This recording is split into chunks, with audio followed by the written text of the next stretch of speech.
How does race and culture play a part in our perception of ourselves? Frantz Fanon was a psychiatrist, philosopher, and radical thinker born in the French colony of Martinique, who published the book Black Skin, White Masks in 1952. The book investigated the psychology of racism and dehumanization inherent in colonial dominance. Fanon believed that cultural assimilation, the process whereby a group's language and culture comes to resemble that of another group, was racist because it forced colonial subjects to renounce their own culture and essentially take on a different identity, that of a white person. This assertion became the key focus in his book, but to understand it better, let's imagine a child aspiring to become like his classmate.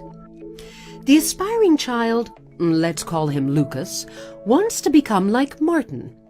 He spends time mimicking Martin's mannerisms, speech, posture, stride, and attitude. He starts to wear the same clothes. Then he tries out for the same sports activities, listens to the same music, eats the same meal option at lunch. After months of mimicking Martin in every way he can, Lucas begins to feel natural and normal acting like him. Martin's stride becomes his own.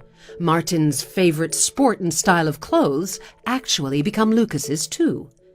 In Lucas's own mind, he has become Martin. But one morning, for the first time since his impersonation began, Lucas gets up and looks in the mirror. He is shocked. Despite feeling like Martin, he still looks like Lucas.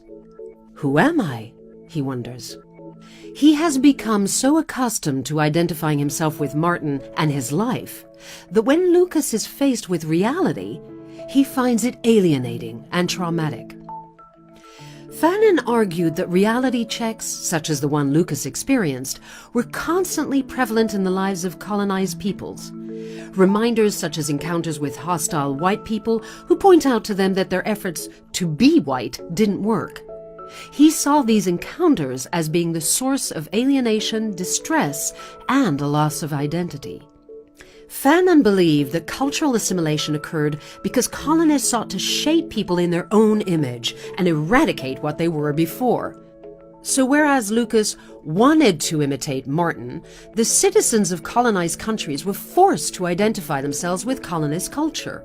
For them, choice was missing from the equation. Fanon's ideas of radical oppression under colonialism helped fuel the anti-colonial movements of the 1960s and became an important part of post-colonial theory.